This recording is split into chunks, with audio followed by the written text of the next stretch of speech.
So a team from the Department of Chemistry here at the University of Bath have just received a major EPSRC programme grant, a multi-million-pound grant, to investigate the properties of a new class of what we call functional materials.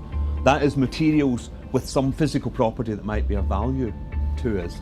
We are using a type of material called a metastable state material in order to induce not only a desired function for our materials, but being able to switch that function on and off. Now, the idea of a metastable state material might be quite difficult to grasp, but we can relate it to everyday objects. And I'm going to give you two examples, one of which you would not consider to have some sort of alternative physical state, and one which you would recognise as having an alternative physical state.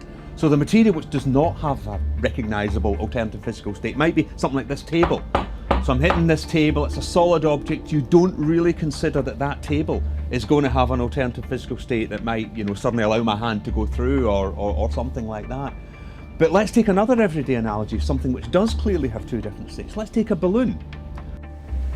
A balloon in its uninflated state is malleable and it's flexible, and it has very little tensile strength.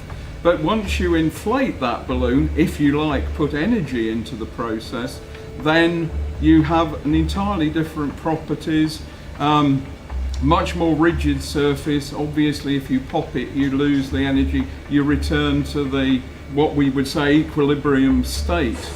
And so the physical properties are dramatically different between the inflated balloon and the initially deflated balloon.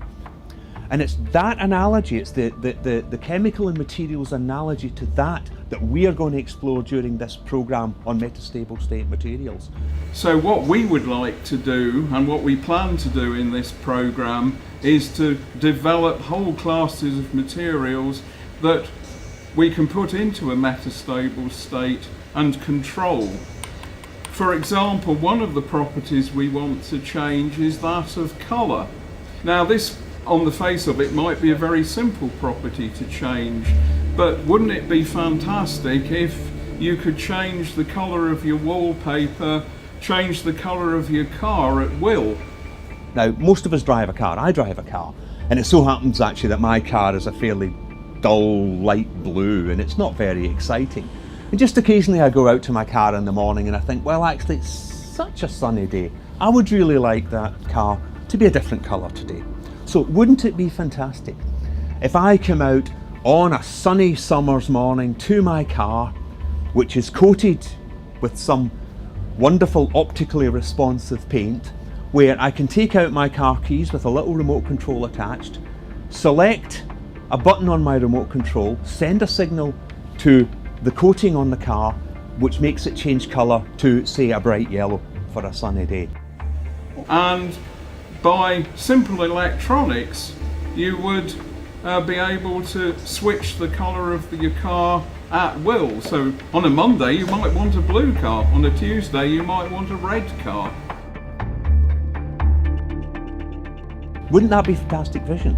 Well, actually, the sort of science that we are developing in generating these metastable state materials, the sort of control that we want to develop over the optical properties of materials, might well make something like that become a reality.